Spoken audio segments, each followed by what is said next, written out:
France ও স্পেনে ভয়াবহ দাবানলে ৩ লাখের বেশি মানুষ বাড়িঘর ছেড়ে নিরাপদ আশ্রয়ে যেতে বাধ্য হয়েছেন। তীব্র তাপপ্রবাহ, শুষ্ক আবহাওয়া এবং দমকা বাতাসের কারণে আগুন দ্রুত ছড়িয়ে পড়ায় পরিস্থিতি নিয়ন্ত্রণে আনতে হিমশিম খাচ্ছেন দমকল কর্মীরা।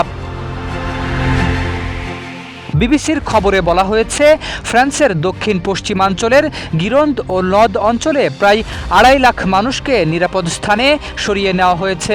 শনিবার রাতেই আরও ৫৫,০০০ বাসিন্দাকে এলাকা ছাড়ার নির্দেশ দেওয়া হয়। দাবানল বর্দো শহরের দিকে ছড়িয়ে পড়ায় ঘন ধোঁয়ায় আকাশ ঢেকে যায় এবং জনজীবনে নেমে আসে চরম দুর্ভোগ।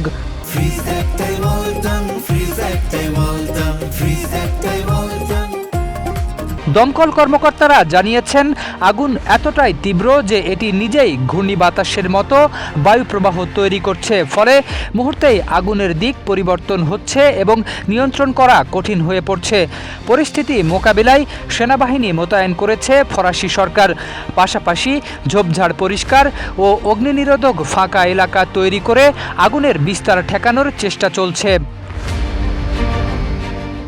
ফ্রান্সের প্রেসিডেন্ট ইমানুয়েল ম্যাক্রো ক্ষতিগ্রস্তদের পাশে থাকার আশ্বাস দিয়ে বলেছেন, দাবানলে যে ক্ষয়ক্ষতি হয়েছে তার পুনর্গঠনে সরকার প্রয়োজনীয় সব ধরনের সহায়তা দেবে। অন্যদিকে স্পেনের রাজধানী মাদ্রিদ ও আভিনা অঞ্চলে দাবানলের কারণে প্রায় ৬০,০০০ মানুষকে সরিয়ে নেওয়া হয়েছে। এছাড়া ২৮,০০০-এর বেশি মানুষকে নিরাপত্তার স্বার্থে ঘরের ভেতর অবস্থান করতে বলা হয়েছে।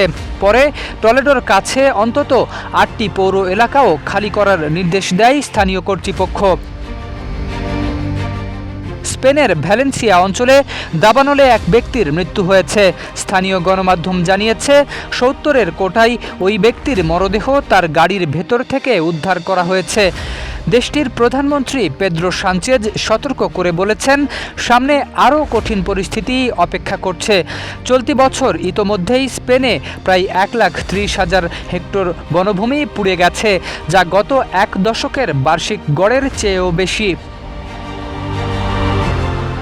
এদিকে ইতালির সিসিলি দ্বীপে ৩৫০টির বেশি দাবানল ছড়িয়ে পড়েছে, যার মধ্যে অন্তত 10টি বড় আকার ধারণ করেছে। কয়েকটি অঞ্চল থেকে বাসিন্দাদের সরিয়ে নেওয়া হয়েছে। একই সময়ে স্কটল্যান্ডের কিয়ানগর্মস ন্যাশনাল পার্কেও টানা 10 দিন ধরে জ্বলছে ভয়াবহ দাবানল। চলতি বছর ইউরোপে দাবানলের ক্ষয়ক্ষতি অতীতের সব রেকর্ড ছড়িয়ে যেতে পারে বলে বলছে কর্তৃপক্ষ। শরীফ উদ্দিন, ইত্তেফাক নিউজ।